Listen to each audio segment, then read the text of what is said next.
Luchamos contra gigantes, el miedo, la injusticia y la ignorancia. A continuación le damos la cordial bienvenida al PhD Anderson Argotti, docente e investigador.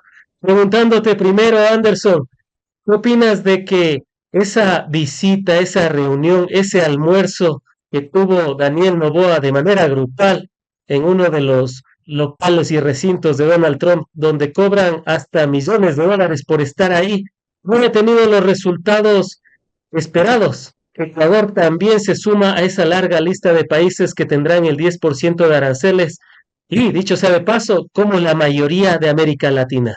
Bienvenido. Hola Frank, muchísimas gracias por la invitación. Un saludo a todos los oyentes y también a las personas que nos están viendo aquí en retrospectiva. Para mí pues siempre un gusto poder compartir este espacio y hablar estos temas, ¿no? Coyunturales y que van marcando el camino de la economía y de la política ecuatoriana. Respecto a tu pregunta, eh, si era una visita informal, básicamente no se iban a topar temas formales. O sea, si estamos al nivel de un mandatario y en una visita formal, como fue, por ejemplo, la visita de Zelensky con Trump, que fue pública y fue expresada y tal, como ha sido la visita de Putin también a Trump, que también, pues, visita oficial en el Salón Oval y todo esto, las cosas cambian. Ahí sí se habla de negocios negocios entre países, se habla de elementos políticos entre los países y se habla también pues de estos tratados comerciales y de situaciones que podrían beneficiar a ambos países, pero si es que es en un restaurante con muchísima gente y todo eso, no es el espacio para topar más allá de un saludo y espero que estés bien. O sea, pensemos, ¿no? Si uno va a solicitar un crédito o va a reunirse con el gerente de una organización, pues lo hace en su despacho, pero si es que te encuentras en el restaurante, no topas esos temas. Entonces, claramente, si se trataba de una visita informal, ¿por qué se abordarían temas formales? No caigamos en algo absurdo, ¿no es cierto? Entonces, ahí vemos los resultados, el trato igual al resto de países, a pesar de toda esta muestra de supuesta alianza, de supuesto comunión, Estados Unidos, Ecuador y todas estas cosas. Al final del día nos tratan igual que a Petro, que a Lula. Es más, Lula ayer, el Congreso brasileño aprobó una ley de reciprocidad arancelaria frente a cualquier acción que pudiera tomar otro país respecto a la política comercial brasileña. Entonces ya se espera una respuesta de Lula y del gobierno brasileño ante esta situación, pero acá no ha pasado nada, está el mundo feliz porque solo nos pusieron el 10%, pero no estamos analizando que, por ejemplo, las flores que ingresaban al país del norte, a Estados Unidos, ya tenían un arancel del 6,28%. Entonces a esto se le suma el 10% y estamos hablando del 16,28%. Entonces, estas cosas ya de detalle hay que analizarlas, ¿no? Gracias nuevamente por haber aceptado la invitación, como siempre, para darnos una luz en medio de esta catástrofe económica que vive el Ecuador. Y primero quisiera partir por las declaraciones de Daniel Noboa. Él dijo que en un inicio, después de haber regresado tras su visita, que ya sabemos que no fue oficial, que fue en un restaurante y que, dicho sea de paso, no hay la evidencia de que se haya reunido durante 2 horas. Quizás se encontró por ahí de camino Trump, iba al golf o iba al sanitario, no se sabe, y logró tomarse la foto. Pero él dijo que gracias a esa reunión no se iban a topar los aranceles para Ecuador. Sin embargo, ya vemos que Ecuador también se suma a la larga lista, como ya nos has manifestado. ¿Qué decir al respecto? ¿Se puede confiar en un mandatario que dice una cosa un día y al otro día el propio Donald Trump, como dándole una bofetada en la cara, lo desmiente? A ver, la mentira tiene patas cortas, ¿no? Esta es una frase que aplica en todos los contextos en este momento. Y claro, no podemos confiar en este tipo de política improvisada, de política comercial improvisada. Claramente estamos viendo cómo las reuniones y las visitas oficiales de los diferentes dignatarios a cada uno de los países, no solo a Estados Unidos, pues están revestidas de la formalidad del caso. Y esa formalidad implica el tratamiento de acuerdos, implica también la firma de acuerdos mutuos, el empezar mesas de diálogo y cosas así. O sea, por más que estemos en una sociedad capaz y minimalista, modernista, apresurada, existen elementos de política internacional que se tienen que cumplir. Existen acciones y pasos que revisten de oficialidad a cualquier proceso de negociación. Entonces, cuando se deja de lado eso, cuando nos olvidamos de las buenas formas, por así decirlo, entonces automáticamente ya nada de lo que hagamos está revestido de formalidad y por lo tanto de verdad, como hemos visto en estos casos, porque no es la primera vez, o sea, ya son reiteradas ocasiones donde se anuncia algo y automáticamente se hace lo contrario. Si no pensemos desde la campaña, la primera campaña, cuando el candidato Daniel Noboa se presentó y decía, no vamos a tocar el IVA, no vamos a subir el IVA para nada. ¿Y qué fue lo primero que hizo? Iba al 15%, ¿no es cierto? Claro. Entonces, ha sido una dinámica reiterativa de decir una cosa, pero practicar algo completamente diferente. Y el problema que tiene esto es que luego ya no crees ni siquiera en las cosas que son verdad. ¿Sí? Es decir, si alguien diferente viene y te dice la verdad o te dice algo que va a cumplirlo de manera cierta, ya no le crees. ¿Por qué? Porque te acostumbraron a la mentira. ¿Ok? Y eso es lo que está pasando en el imaginario social en este momento. Ahora bien, el tema de los aranceles, el tema del impacto, ya se ha hablado de caídas drásticas. Vamos de lo macro a lo micro. Ya se ha hablado de caídas en Wall Street, se ha hablado de caídas históricas, incluso del dólar ha perdido su competitividad frente al euro de 1,8%. ¿Qué significa todo esto a nivel global? ¿Qué significa todas estas medidas proteccionistas que está realizando Donald Trump a nivel de la economía mundial? Sí, mira, hay un autor súper importante que es de la Universidad de Harvard, Ha-Joon Chang, un economista heterodoxo, donde él tiene un libro, ¿no? Que se llama Pateando la escalera del desarrollo. Y básicamente la conclusión es que los países desarrollados hicieron lo que ahora les prohíben a los países en vías de desarrollo. Y una de esas cosas era ese proteccionismo súper fuerte que existía en Estados Unidos en sus fases iniciales del desarrollo y que vuelve a recuperar en este momento.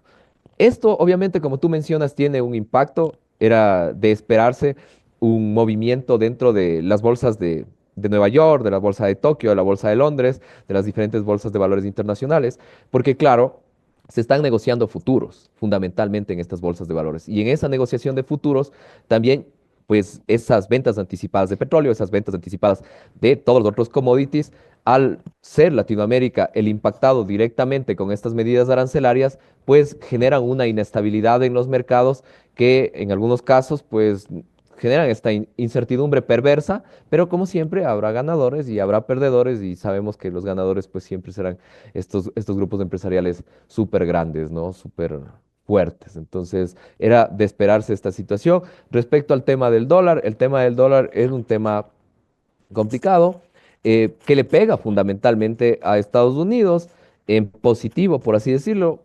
De alguna manera gana competitividad con un dólar depreciado, pero que al plantearse ya un esquema de comercio en el cual depende de las jugadas estratégicas de los otros países, es muy probable que los otros países, al ver estas medidas proteccionistas, empiecen también a imponer aranceles, empiecen a poner respuestas o incluso a fortalecer medidas fitosanitarias, que podría ser otro camino un poco para restringir la entrada de estos productos. Recordemos siempre la reciprocidad que existe en el comercio internacional, se actúa en bloques, en conjuntos y tal.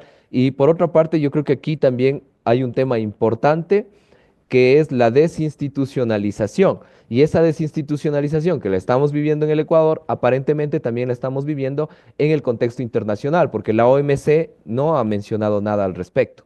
¿No es cierto? Y se supone que la OMC es una organización que vela por el comercio justo, por los tratados internacionales, por la nación más favorecida y todas estas cosas, pero no ha hecho ningún comunicado a pesar de que ya han pasado 24 horas del anuncio de Trump. Entonces habría que ver que si esta desinstitucionalización se mantiene y el mundo básicamente y los tratados comerciales dejan de ser importantes y se vuelve tierra de nadie, o cuál es la posición de una sociedad que pensábamos que había evolucionado y que había creado instituciones fuertes en protección de las economías. Con referencia a los tratados comerciales, s- ¿podía hacer esto Donald Trump? Digo, tiene tratados de libre comercio con varios países y uno de los primeros a los que fue a atacar de manera arancelaria fue a México, otro fue Canadá y así siguen sumándose la lista. ¿No es contradictorio lo que hizo Donald Trump?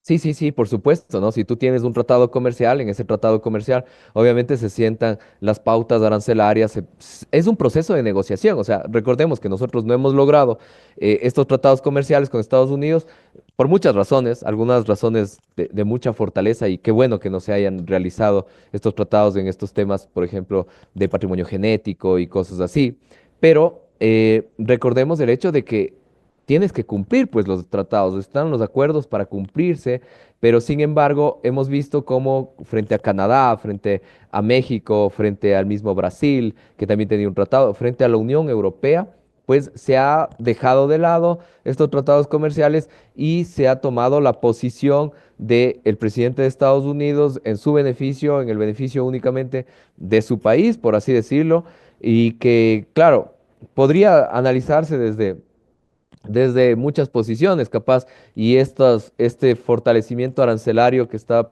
planteando Estados Unidos, al final del día es una estrategia política para que los presidentes de estos países fuertes pues se sienten a negociar y digan, bueno, vamos a relajarnos los acuerdos del tratado anterior y cosas así. Podría ser una estrategia política también, pero claramente se trata de una medida de política económica que impacta a muchos países del mundo, que el Ecuador no es exento y que por supuesto también Colombia, también Perú, con una consideración fundamental, y es que Colombia y Perú y Brasil tienen monedas propias y por lo tanto de alguna manera podrían eh, internalizar este arancel para que sus precios no se vean mayormente afectados en el mercado estadounidense. El Ecuador difícilmente va a poder internalizar este arancel porque tenemos dólar, que es una moneda rígida. Aparte, nuestras importaciones son de materia prima fundamentalmente y por lo tanto son en dólares y eso nos resta competitividad al interior. Primera cosa, de esto hay que ir desarrollando porque creo que es un tema bastante interesante de analizar. Con referencia a las respuestas, ya se han pronunciado algunas de manera contundente al inicio del anuncio de los aranceles hace un mes, pero luego como que se fueron alivianando. ¿Qué decir al respecto de las diferentes respuestas? México, por su parte, dice que no va a afectar tanto. Brasil, por otro lado, dice que va a contestar en igual medida y así algunos otros países. Primero, son estos aranceles recíprocos que plantea Donald Trump y segundo, las respuestas de los diferentes países, ya para irnos también adentrando a la respuesta que podría tener Ecuador, pero que todavía no dice nada. A ver, el argumento fundamental de Trump es que impone aranceles a aquellos países donde Estados Unidos tiene un déficit de balanza comercial, es decir, que las exportaciones estadounidenses son menores que las importaciones estadounidenses, ¿no es cierto? Entonces, en este sentido, él dice, hay que equilibrar esto y vamos a poner aranceles a un grupo de países y cosas así. Entonces, esta es una primera instancia importante. La otra cosa importante que se manifiesta acá es que el arancel es al importador. Es decir, no es el arancel a la empresa exportadora ecuatoriana, sino a la empresa importadora estadounidense. Primera consideración que creo que también es fundamental de tratar. Y por otra parte, entendemos el tema de la reciprocidad en el comercio internacional en el sentido de que, ok, si me están imponiendo un arancel, la respuesta más viable es que el otro país también imponga un arancel para tratar de contrarrestar la medida. Pero aquí hay dos consideraciones súper fundamentales y es que en el caso de México y en el caso de Brasil, estamos hablando de mercados internos gigantes. O sea, estamos hablando de que Brasil tiene 200 millones de habitantes, aproximadamente, tal vez un poco más en realidad.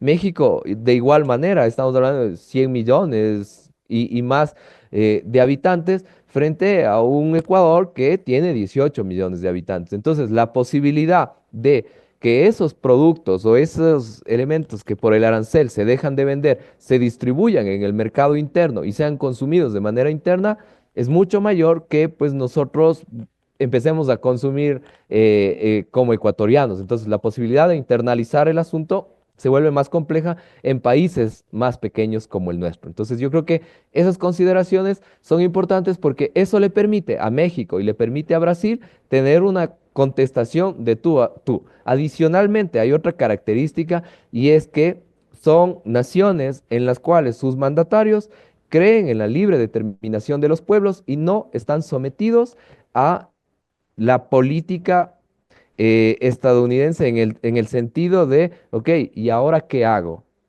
Pidiendo consejo o pues claramente han desarrollado medidas de política económica propias que las están implementando y cada uno quiere construir el país que su gente necesita y que su gente está desarrollando. Nosotros claramente no, vemos que nuestro presidente constantemente está visitando Estados Unidos por cualquier circunstancia y mucha de la política de seguridad, de la política económica, de la política social, incluso viene dictada por el país del norte a través de las instituciones como el Fondo Monetario Internacional y como otras organizaciones que ya hemos visto.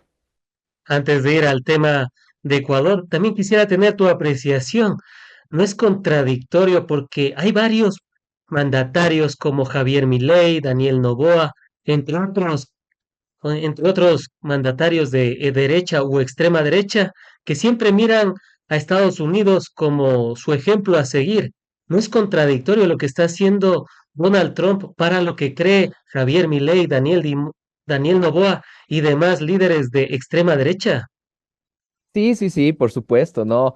Ya esto, en el caso de Milei, yo vengo analizando y leyendo desde hace algún tiempo atrás, o sea, Milei parte de la idea de una economía basada en la escuela austríaca, ¿cierto? Es Claro, lo que él dijo abiertamente. Y claro, ocurre algo interesante y es que quienes ganan el premio Nobel de Economía, Acemoglu y Robinson, los últimos premios Nobel de Economía, prácticamente al recibir el premio Nobel de Economía, trastocan toda la lógica de la escuela austríaca, ¿sí? Entonces, claro, porque ellos dicen, necesitamos instituciones fuertes, necesitamos quitar estas instituciones secuestradas, manifiestan ellos, del gobierno de los países, porque esto es lo que frena el desarrollo, ¿no es cierto? Y todo eso. Y eso implica el fortalecimiento del Estado, fundamentalmente. Y claro, te claro. viene un Milei que te dice, no Estado, el Estado no sirve, menos Estado, menos esto, menos, menos, menos, menos. Y ahora está en un grave problema porque el riesgo país se le ha incrementado un montón, después sobre todo de este tema de la criptomoneda. Y adicionalmente, el maltrato que está sufriendo la población argentina con ese 52-53% de pobreza que existe en Argentina en este momento, pues demuestra que claramente la política económica no es así, no va por ese camino. Y claro, Trump, por otra parte, fortalece la protección de su país, de su estado como tal, a través de medidas arancelarias. Entonces, esa liberalización al extremo, que es lo que promueven y tal, pues queda de lado y su imagen de reflejo, su imagen a quien admiraban, pues prácticamente está haciendo todo lo contrario. Entonces, ahí se nota que la economía y sobre todo la política también debe responder a los momentos de la sociedad. Y en este caso, el presidente de Estados Unidos está considerando que su país está en una peor posición comercial respecto a otros y plantea estos aranceles para proteger su industria interna. Ahora bien, y antes de arrancar con Ecuador, porque la gente también está preocupadísima de cómo podría llegar a afectarnos a nivel país. Y antes de ello, amigas y amigos, gracias por estar cientos de conectados a través de En Retrospectiva. Les invitamos a que se suscriban al canal, activen la campanita y dejen su épico pulgar arriba. Ya lo saben, contando verdades en cantidades industriales y en proporciones monumentales. Vamos a la segunda parte con el tema de Ecuador. ¿Cómo podría llegar a afectarnos al Ecuador estos aranceles del 10% que, dicho sea de paso, siguen siendo casi iguales, salvo un país de la región tiene un poco más del arancel, pero de ahí Ecuador se suma a la mayoría de países de la región con el 10% de aranceles que ha impuesto Donald Trump? ¿Cómo nos podría afectar? Sí, bueno, Ecuador en el 2024 cerró unas exportaciones de 5.100 millones aproximadamente de dólares hacia Estados Unidos. Entonces, se convierte en un socio comercial importante. Ojo, estoy diciendo exportaciones no petroleras, porque las exportaciones petroleras, en cambio, ahí sí somos deficitarios. Ahí sí tenemos déficit en esto porque nosotros exportamos petróleo y, en crudo y compramos derivados y combustibles. Entonces, eso pues al tener valor agregado termina cambiando la relación de la balanza comercial. Entonces, si consideraríamos exportaciones petroleras más importaciones, más exportaciones no petroleras y en una sola balanza comercial, automáticamente estamos en déficit de 694 millones. O sea, hay que considerar. En el caso de las exportaciones no petroleras, los productos fundamentalmente son camarones, flores, sí, cacao, café, que estamos exportando a Estados Unidos. Estos productos, aquí yo creo que hay que jugar de manera sensata en el sentido de lo que habíamos hablado, ¿no es cierto? El arancel del 10% es para el importador. Es decir, el precio en percha del producto ecuatoriano va a ser mayor, ¿cierto? Porque el importador trasladará al precio, el precio hacia la percha, hacia el consumidor. Es lo más probable que ocurra, ¿ok? Esto obviamente tendrá un impacto porque todo es ley de oferta y de demanda, ¿no es cierto? Si el precio sube, la demanda cae automáticamente. Entonces, eso. Ahora, hay una consideración interesante y que también entra en este campo y es el tipo de producto que nosotros exportamos. Y es un tipo de producto que tiene bienes sustitutos. Es decir, si Colombia y Perú, que también exportan camarón y también exportan cacao y también exportan flores, logran internalizar el precio de este arancel o este arancel como tal y ver que el precio de este producto no se ve afectado, es muy posible que la gente empiece a consumir más estos productos colombianos y peruanos. Asumiendo que son los únicos competidores, porque obviamente entran de otras fuentes, de otros espacios, banano igual, banano africano, hay banano centroamericano y todas estas cosas. Entonces, sí va a tener un impacto esto. La opción sería, si quisiéramos minimizar este impacto, una de las opciones podría ser, como decíamos, que el importador traslade el arancel al exportador y el exportador traslade el arancel hacia el productor, acá, al interior del Ecuador. Esto implicaría, obviamente, un ajuste en los costos de producción, buscar de alguna manera internalizar en los costos de producción de los diferentes productos, pero recordemos algo, lo que decíamos, o sea, nosotros tenemos una moneda, el dólar, y por lo tanto la posibilidad de, como se hace en el comercio internacional, de devaluar la moneda para ganar competitividad, se está limitada para nosotros. Y por lo tanto se buscaría otras estrategias. Esas estrategias, por ejemplo, lo digo así de manera abierta, podría ser eh, como muchas de estas empresas y de estas actividades tienen mano de obra bastante informal, podría ser reducir el precio de la mano de obra, una de las estrategias, ¿no es cierto? Podría ser al interior del país para que el precio internacional o el precio del producto se mantenga. Entonces, sí va a haber un impacto. El impacto, el tiempo lo dirá hacia dónde se traslada. Si se traslada al consumidor final, entonces habrá una reducción de la demanda que de alguna manera se puede compensar mediante otros mercados, pero va a tener un efecto esto, obviamente, hasta abrir esos nuevos mercados. Si es que se traslada al interior del país, vamos a tener una sociedad o un conjunto, un grupo de trabajadores que se va a ver afectado. Entonces, claramente no es una buena noticia para la economía ecuatoriana. Eh, Esto va a reducir el consumo. Veníamos de un incremento de las exportaciones de estos productos respecto al 2023 y incremento por precio, incremento por varias razones, también por producción, pero claro, esto se va a trasladar, ¿no? En toda la cadena de suministros y toda la cadena hacia atrás que hay con estas actividades. Hay algunos economistas, hay algunos que dicen que no va a afectar tanto, de hecho le ven como una oportunidad. ¿Por qué? Porque hay algunos países del mundo que tienen aranceles del 40, 45% versus el 10% del Ecuador. Esto dicen que nos volvería más competitivos y como que se podría aprovechar la situación. ¿Es esto así? A ver, pero analicemos los países y lo que producen estos países. O sea, no caigamos claro, a él le pusieron el 40% y ya está, pero al que le pusieron el 40% no vende plátanos, pues. O sea, no vende camarones. Este man Claro, que le pusieron el 40% vende tecnología, vende microchips y es algo que es difícil de reemplazar, no tiene tantos sustitutos. Entonces, claro. capaz y sí, a pesar de ese 40% va a seguir vendiendo chips, va a seguir vendiendo autos, va a seguir haciendo cosas que tienen valor agregado. Pero si a nosotros nos ponen el 10% y nosotros vendemos plátanos y vendemos camarones y vendemos café, como venden muchísimos países latinoamericanos, automáticamente nos está pegando esto y nos está dejando de lado en el mercado. ¿Por qué? Porque existen muchos bienes sustitutos. En un mercado donde no existen bienes sustitutos o donde hay pocos bienes sustitutos, pues la elasticidad del precio es completamente diferente, es decir, la sensibilidad que un producto pueda tener respecto a los cambios de precio dependerá de la cantidad de sustitutos que pueda tener ese producto.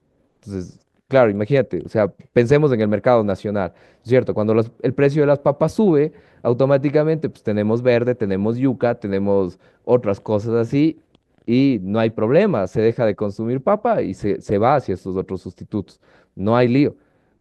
Sí, al final del día. Pero cuando no tienes esto, cuando tienes proveedores especializados con productos que tienen altísimo valor agregado, estos son poco sensibles al precio, porque les puedes poner el 50% de arancel y si necesitas comprarle chips, le seguirás comprando. Entonces, pensemos en el tipo de productos. No es que, el otro está peor. No, no está peor porque no vende plátanos, pues. La sonrisa irónica desde que escuché Sí, esas declaraciones. sí, No, sí, no sí, sí. me era inevitable hacerte esa pregunta porque se ha tratado de posicionar eso en la mayoría de medios de comunicación. Antes de finalizar con este tema tan álgido, ¿cuál sería la verdad monumental que se da después de que Donald Trump ya logró hacer esto, logró imponer los aranceles a nivel mundial? La verdad monumental es que primero eh, no estamos o no tenemos una relación que se diga fuerte y estable o como se había vendido acá al interior entre Ecuador y Estados Unidos y peor aún entre los dos presidentes como tal. Es una situación muy falsa, tal vez de coyuntura en el mejor de los casos, pero nada más. Hay otros elementos de contexto acá que creo que son importantes de analizar y es que eh, nos están vendiendo acá en el Ecuador algunos elementos como, sí, no pasa nada porque este año tuvimos superávit comercial, ¿cierto? Nuestra balanza comercial está súper bien, tenemos más exportaciones que importaciones, entonces ese 10% va a ser absorbido.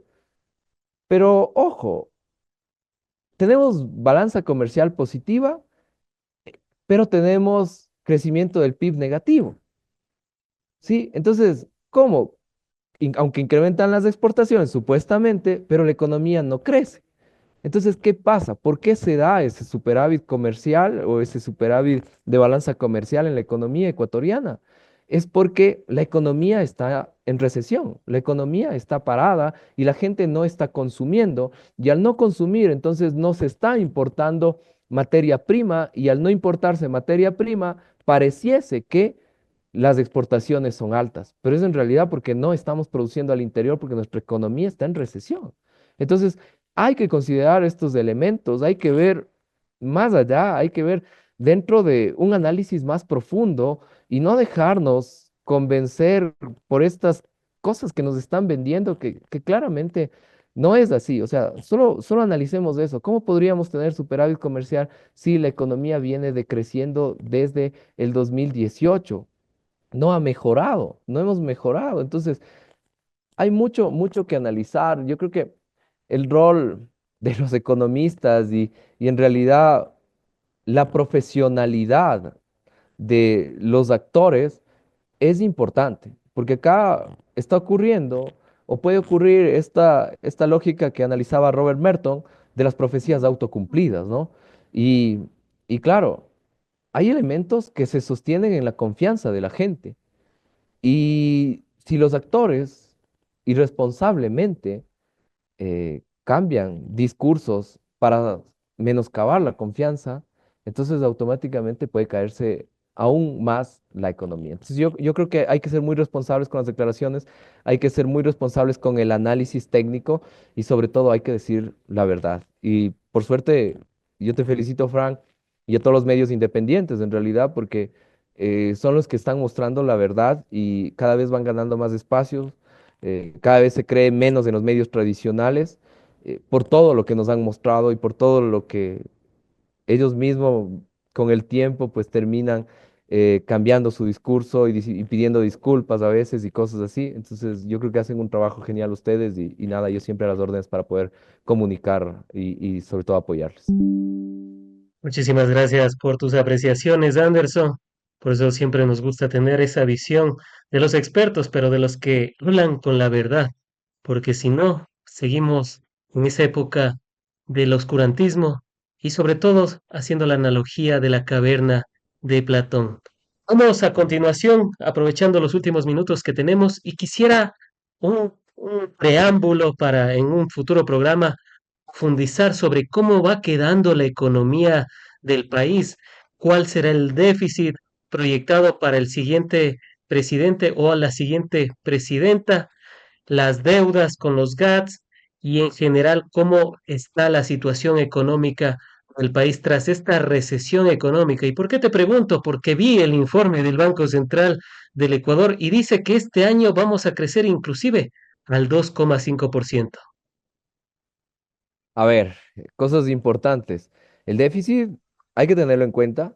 El primer trimestre del 2025 acaba de cerrar con menos 726 millones de dólares de déficit presupuestario, ¿cierto? Entonces, es el déficit más grande de los últimos 15, 20 años tal vez. O sea, es una cosa súper fuerte este déficit de 726 millones y estamos hablando de un estado o de un gobierno central que en este momento tiene una deuda de alrededor de 1.600 millones de dólares con GATS, universidades, con algunas instituciones al interior. Entonces, la economía claramente en el 2024 decreció y sectores que tradicionalmente crecían y eran los que formaban o más bien aglutinaban el empleo en el Ecuador, se han visto afectados. Uno de ellos fue el sector de la construcción, que en el tercer trimestre del 2024 decreció en menos 17%. Es decir, imagínate, este decrecimiento claramente significa fuerza laboral parada, ociosa, eh, no trabajando más bien, que no está aportando al crecimiento económico. Únicamente 6 de las 20 industrias lograron cifras positivas en la economía ecuatoriana durante el 2024. Entonces, imagínate, es una economía que claramente está en recesión, está decaída y a esto se le suma el pago de la deuda que tendrán que cumplirse las obligaciones durante el 2025 y una deuda que ha crecido en los últimos 8 años de manera increíble, de manera exponencial, sobre todo después de la eliminación de los techos macroeconómicos, que era de alguna manera un freno importante para los gobiernos y pasamos de una deuda de, se decía de 60.000 millones de dólares, bueno, tío, era menos en realidad, a una deuda real de 86.000 millones de dólares en este momento. Entonces, todo esto para el nuevo gobierno para quien asuma la presidencia implica pues pensar en deuda, pensar en reactivación económica, pensar en cubrir el déficit fiscal que tenemos en este momento, pensar en saldar los pagos que están existiendo, más allá de todos otros problemas sociales que irresponsablemente están generando, como puede ser esta oferta de bonos indiscriminada a todo mundo, bono, bono, bono por ahí, sin que estén estos aprobados dentro del presupuesto general del Estado. Porque al final del día, como decía mi abuela, yo te ofrezco, busca quien te dé. ¿Sí? Y eso es lo que puede pasar, porque la gente no se olvida y la gente va a decir, a mí me ofrecieron y quien me ofreció fue el gobierno, no fue el presidente tal. Quien me ofreció fue el gobierno y por lo tanto cúmplame mi bono. ¿Ok? ¿Y eso qué va a hacer? Va a generar un problema social fuerte al interior del Ecuador. Entonces, yo creo que son muchas aristas que hay que analizar una por una, parte social, parte política, parte económica, comercio exterior, reactivación como tal, y creo que eso nos da para un programa con algunos economistas de unas 3 o 4 horas sin problema. Así que nada, si es que hay chance, con muchísimo gusto, Frank. Si podemos organizarlo, sería un gusto poder moderar aquello para tener desmenuzado todo el tema. Antes de finalizar y agradeciendo a esos cientos de conectados que seguimos creciendo cada vez más en la comunidad de En Retrospectiva, y que a quienes les agradecemos ya 200 conectados solo en YouTube. Muchísimas gracias por esa amplia sintonía y por suscribirse al canal, activar la campanita, dejar su épico pulgar arriba. Recuerden que aquí contamos verdades en cantidades industriales y en proporciones monumentales. La última y sería sobre cuál, cuál sería la verdad monumental sobre el manejo económico que ha tenido Daniel Noboa en su año y medio de gestión. Claramente no hay un plan económico. A cualquier persona que le preguntes, dile cuál es el plan económico o hacia dónde vamos como economía ecuatoriana. No existe, no hay un objetivo, no hay un horizonte. Ha sido un año y medio de ofrecimientos, de tratar de apagar incendios y de vendernos una guerra interna y desviar todos los recursos económicos a esa guerra interna que tampoco ha sido solucionada con todas estas ideas de Plan Fénix y cosas así. Al final del día tenemos una economía que no crece, que está en recesión, un incremento de las tasas de desempleo, un incremento de la informalidad, un incremento de la inseguridad, porque derivada del desempleo incrementan también la violencia y la inseguridad en los países. Entonces, hay que rever la economía, hay que pensar, hay que tener un plan con pilares fundamentales y sobre todo un plan de desarrollo de país. ¿Qué país queremos convertirnos? Porque claramente lo que vivimos ahora a nadie se le hubiese querido o se le hubiese ocurrido convertirse. El país más violento de Sudamérica, 5 de las ciudades ecuatorianas dentro de las más violentas del mundo, 46 homicidios por cada 100.000 habitantes en el Ecuador. O sea, si ese es el plan, ese es el país que queríamos construir, ese es el nuevo Ecuador, perdimos el tiempo, básicamente. Sí, nos engañaron, perdimos el tiempo. Entonces yo creo que hay que rever esto, hay que cambiar, hay que tomar acciones y sobre todo construir una política económica no enfocada en los indicadores económicos como el riesgo país y todas esas cosas, enfocada en las personas, porque la economía es un instrumento para mejorar las condiciones de vida de las personas. Y cuando entendamos eso, entonces automáticamente es posible que trabajemos con una visión más fuerte. Eso, Frank. Han sido las apreciaciones de el PhD Anderson Argotti, experto en temas de economía, docente e investigador, a quien como siempre agradecemos por haber estado en el espacio, seguros de contar con tu participación en futuros análisis, diálogos y debates de la coyuntura nacional. Muchas gracias. Con ustedes, amigas y amigos, les agradecemos esa amplia sintonía